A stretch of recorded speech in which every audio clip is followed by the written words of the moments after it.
Welcome to Not Milk Never Milk. Subscribe if you're lactose intolerant. You start by verifying version compatibility and permissions. Do this now so nothing blocks the flow. Once done, enable accessibility, notifications, and background app refresh for the Quick app. Then open the Control Center editor and locate available tiles. You will add the Quick app tile here.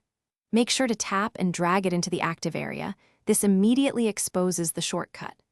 You're skipping obvious setup and moving straight to action, so you reach functionality in a single uninterrupted sequence.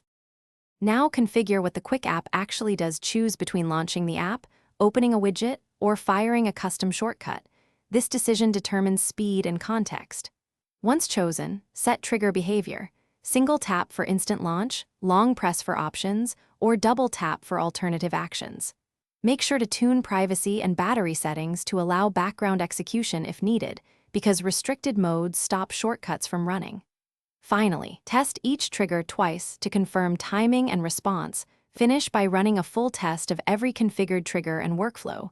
You should confirm that each action fires reliably and completes its task.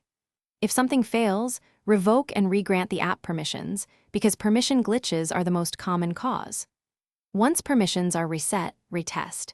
If problems persist, restart the device and, as a last resort, reinstall the Quick app to clear corrupted settings. One key tip: check battery optimization. It often prevents background shortcuts from executing. Thanks for watching. If this was helpful, leave a like and consider subscribing. See you next time.